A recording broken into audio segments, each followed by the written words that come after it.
గతంలో బక్కజెట్ సార్ను గెలిపించండి అని చెప్పారు మీరు వరంగల్, ఖమ్మం, నల్గొండలో. ఇప్పుడు మళ్ళీ అదే ప్రాంతంలో టీచర్స్ ఉంది. తర్వాత ఇప్పుడు మళ్ళీ కరీంనగర్, నిజామాబాద్, ఆదిలాబాద్, మెదక్లోనేమో ఇటు టీచర్స్ ఉంది, గ్రాడ్యుయేట్స్ ఉంది. ఇప్పుడు మీరు ఎవరైనా పర్టికులర్గా ఎవరికైనా మద్దతు ఇస్తున్నారు? ప్రస్తుతానికైతే నేను ఇంకా ఎవరి పట్ల ఒక అభిప్రాయం ఏర్పరచుకోలేదు. ఎందుకంటే కంటెస్టెంట్స్ అందరితో మాట్లాడకుండా, వాళ్ళ గురించిన పరిశీలన చేయకుండా ఫలానా వాడు అని చెప్పడం బాగుండదు. But one thing is sure, నేను న్యూట్రల్గా అయితే ఉన్నాను. తప్పకుండా ఎవరో ఒక వ్యక్తిగత సపోర్ట్ ఇస్తాను. ఎందుకంటే నా దృష్టిలో న్యూట్రల్గా ఉండేవాడు more dangerous than taking a wrong decision is acceptable rather than being neutral. ఇప్పుడు కాంగ్రెస్ ఏమో ఒక ఆయన ఆల్ ఫోర్స్ ఎడ్యుకేషన్ రెడ్డి గారు ఇన్స్టిట్యూట్ అని పెద్ద వేల కోట్ల అధిపతి కరీంనగర్లో ఆయన ఎక్కడ కూడా ₹1 ఫీజు తగ్గించాడు. కరెక్ట్, నయా పైసా తగ్గించాడు. ఎందుకంటే ఆల్ ఫోర్స్ లో మా వాళ్ళే చదువుకున్నాను, నాకు తెలుసు కదా.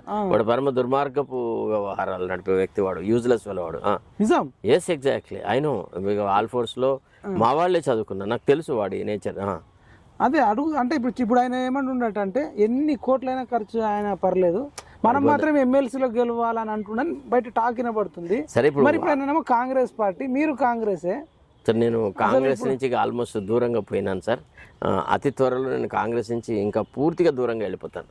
ఇంకో సంభవం, నేను I'm not able to appreciate Congress. వార్త నిజం. అంటే నేను అతి త్వరలో కాంగ్రెస్ని వదిలేస్తున్నా. అంటే ఆల్మోస్ట్ ఆ డెసిషన్కి వచ్చేసిన నేను. నిజానికైతే యాక్చువల్లీ నిన్న నాకు ఈ సమస్యలు అంటూ లేకపోతే మొన్న 4th నాడే ఈ నిర్ణయం ప్రకటించాలి. అసలు పార్టీ పరంగా ఇక్కడ కాంగ్రెస్ భావజాలానికి గౌరవం లేకుండా ఉంది. అంత లంపెన్స్ వచ్చిన రేవంత్ రెడ్డి లాంటి వాళ్ళు, అంత లుచ్చగాళ్ళు అందరూ జమైనారు. కాంగ్రెస్లో కాంగ్రెస్ ఐడియాలజీకే గౌరవం అనేది లేకుండా పోయింది. కాంగ్రెస్ పార్టీని ఒక సిద్ధాంతపరమైన పార్టీగా ఆలోచించలేకపోతా ఉన్నాం.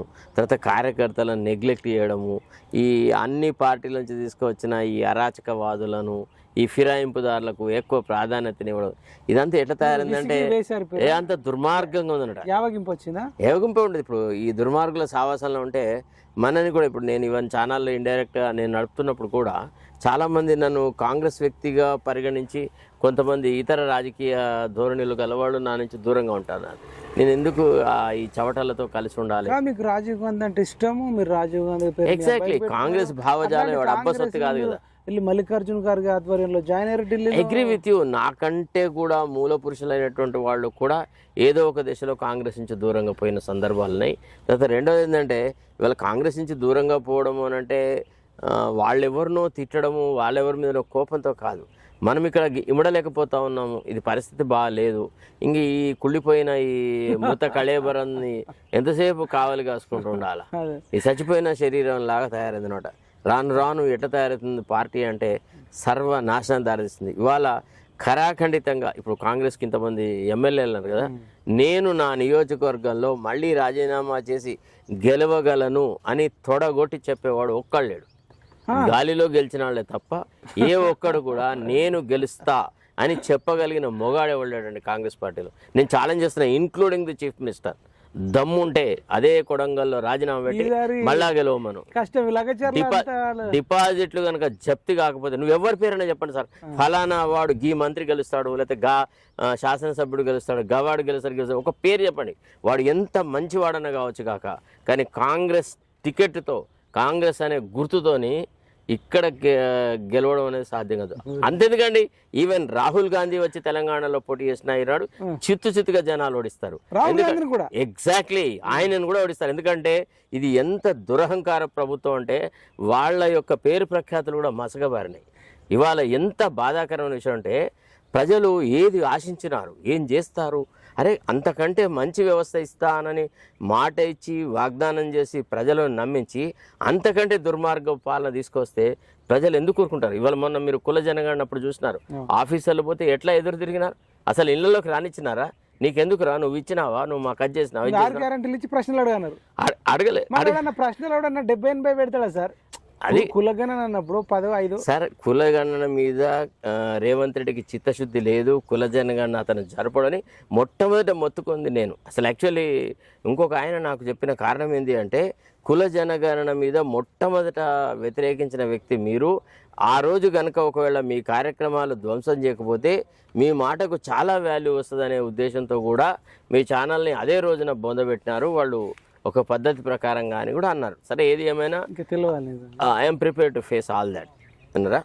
అది ఇప్పుడు ఆల్ ఫోర్స్ అయినాక ఎమ్మెల్సీ ఇవ్వడం వల్ల అంటే ఇదే కరీంనగర్ జిల్లాలో కానీ ఇవ్వడము అని మీరు అనుకోదు. ఆల్ ఫోర్స్ ఆయనే కాంగ్రెస్ టికెట్ ను కొనుక్కున్నాడు అని అనండి. Congress tickets are for sale. Congress లో ఏ కార్యకర్తకు కూడా నిజాయితీగా ధర్మబద్ధంగా ఉన్నవాడికి రావు. దాంట్లో ఫస్ట్ ఆఫ్ ఆల్ డబ్బున్నా కానీ వాడు మళ్ళా రేవంత్ రెడ్డి కులపోడే కావాలా, వేరే వాడికి అక్కడ ఛాన్సే లేదు. మీకు బీసీలు, ఎస్సీలు, ఎస్టీలు ఒకవేళ కనుక వాళ్ళకేమైనా భ్రమలు ఉంటే, అంటే కాంగ్రెస్ పార్టీతో మాకేదన్నా న్యాయం జరుగుతున్నటువంటి భ్రమలు ఉంటే వాళ్ళందరినీ ఆ భ్రమలోంచి బయటికి రండి, లాభం లేదు. ఇది ఏ రకమైన బలహీన వర్గాల వాళ్ళకు ఉపయోగపడే పార్టీ కాదు. ఇప్పుడున్న కాంగ్రెస్ యొక్క అధినాయకత్వం అనేది ఒకటి కంటే ఒకటి దుర్మార్గుడు సార్, ఒక్కడికంటే ఒకడు. మీకు విషయం చెప్పాలి, అసలు ఆ పిసిసి అధ్యక్షుడు అనే అతనికే బీసీల పట్ల చిత్తశుద్ధి లేదు.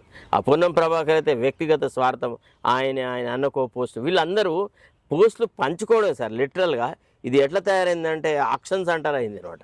అంటే కాంగ్రెస్ టికెట్ అనగానే ఇట్ ఈస్ పుట్ ఆక్షన్, ఎవడు ఎక్కువ డబ్బులు ఇస్తే వాడు. అట్లా నాకు విచిత్రం అనిపిస్తుంది ఏంటంటే సార్, కరీంనగర్లో కానీ, ఉమ్మడి కరీంనగర్లో కానీ, ఉమ్మడి ఆదిలాబాద్లో కానీ, ఉమ్మడి నిజామాబాద్లో కానీ, ఉమ్మడి మెదక్లో కానీ పార్టీ కోసం పనిచేసిన కార్యకర్తలు కానీ లీడర్లు లేరాళ్ళు. అంటే ఇప్పుడు ఈయన మహేందర్ రెడ్డికి ఇస్తారు కదా, ఆల్ ఫోర్స్ ఇన్స్టిట్యూషన్ నరేందర్ రెడ్డికి ఇస్తారు కదా.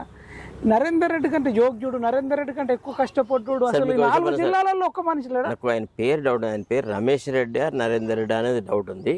అయితే విషయం ఏంటంటే, మీరు వాడికి ఇచ్చి రేవంత్ రెడ్డి పోయి ప్రచారం చేసినా ఒరిగేదేం లేదు సార్, లాభం లేదు. కాంగ్రెస్ టికెట్కి అంత ఏవగింపు. అవును, ఇప్పుడు మీరు పెద్ద మాట అన్నారు, రాహుల్ గాంధీ వచ్చినా నెక్స్ట్ ఓడిపోతాడు అన్నారు. నేను ఛాలెంజ్ చేసి చెప్తున్నాను, రాహుల్ గాంధీ ఓడిపోతాడు అంటే ఇప్పుడు నరేందర్ రెడ్డి పరిస్థితి చాలా దారుణంగా ఉంటుంది. మీరు చూడండి, రేపు ఆయన ఎంత డబ్బు ఖర్చు పెట్టినా కానీ గోదాట్లో వచ్చిన పన్నీరే, అంటే ఏ రకంగా ఉపయోగపడదు. అది ఆయనకి ఏ రకం కూడా ఆయన గెలిచేటువంటి అవకాశాలు లేవు. ఇక ఆయనకు వేరే వేరే రాష్ట్రాలలో కూడా ఇన్స్టిట్యూషన్స్ ఉన్నాయి, కరీంనగర్లు ఉన్నాయి. అంటే ఏ రాష్ట్రాల్లో ఏ ఇన్స్టిట్యూషన్లో బీద ప్రజలకి లేకపోతే బలహీన వర్గాల వాళ్ళకి, ఎస్సీలకి, ఎస్టీలకి 4 సీట్లు ఇచ్చినాడు. నేను నా సొంతగా నా వ్యక్తిగత అనుభవం నేను చెప్తున్నాను కదా, వాడు ఎంత కమర్షియల్ బాస్టర్డ్ అంటే రియల్లీ హోప్లెస్ ఫెలో. వాడికి ఎవడండి ఓట్లు వేసేది? ఒకవేళ ఎవరైనా ఈ గ్రాడ్యుయేట్లు వాళ్ళు వీళ్ళు కనుక ఓటు వేస్తే ఆ ఓటు పడకపోయి మోరీలో వేయమని చెప్తా. అంతేగాని కాంగ్రెస్ అభ్యర్థికి ఓటు వేయడం అనేది చాలా చాలా దారుణం.